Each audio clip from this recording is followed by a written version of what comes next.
Well, we're going to get our share of wet weather, but we're not going to see anything like that.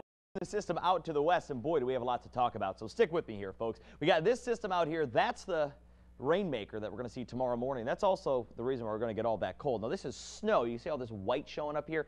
Yeah, it's a very cold system. We'll get into temperatures in a second, but you can see it's starting to take shape a little bit. It's getting a bit stronger. A lot of moisture has been pumping into the system today because we've had pretty strict southeast winds, and that's been just moving all the moisture into the atmosphere, and that's what's going to bring us some of that rain. To help with the rain. So let's run this out. Let me get out of the way of the timestamp here so you can keep your eye on it. It's down here in the corner, 1:30 a.m. You can see some showers starting to show up around Louisiana. After midnight, I've got a 30% chance of rain.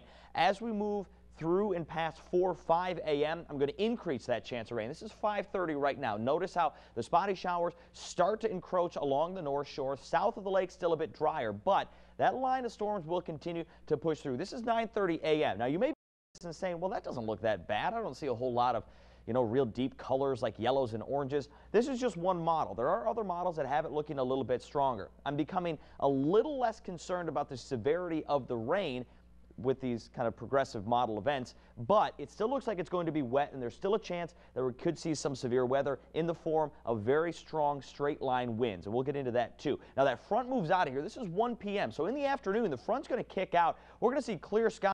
Cold, very windy. It's windy out there right now. It's going to get really windy as we head into tomorrow. Now, some spots north of the lake are in the area that is considered slight risk of severe weather, and the primary concern is going to be the straight line winds. Winds will be at times tomorrow, they could get as high as 40 miles an hour. So that's going to be the primary threat, and it's mainly for areas north of the lake, but it could be over Lake Pontchartrain as well. So it's going to be something that we will continue to track. Laura Bucktel will be here early in the morning tracking all out for you. After the front is when the cold air gets here. Take a look at this. These are temperatures. This is what's going on today. We got that strong southeast wind that's been pumping the atmosphere with warm, humid air. 71 in New Orleans. It's 79 back into parts of Texas. But this is what I want you to look at. Right now, the cold air in Denver. It's 20 degrees out there, but it's really windy. So let me show you the wind chills for that.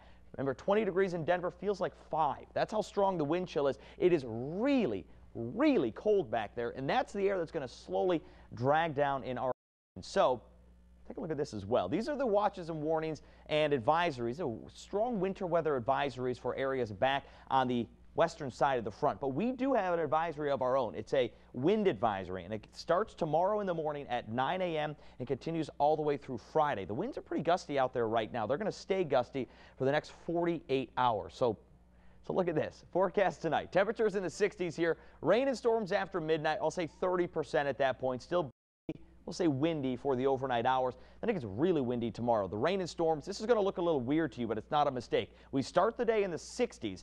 We will end the afternoon in the 50s with overnight lows that drop down into the 30s. So take a look at the 7-day forecast. Decreasing temperatures throughout the day tomorrow. Thursday's overnight lows, 30 degrees north of the lake, 37 on the south shore. It's going to get really cold 24 hours from now. Friday, very chilly as well because the winds will be so strong. And then temperatures that could be in the 20s for Friday night heading into the weekend.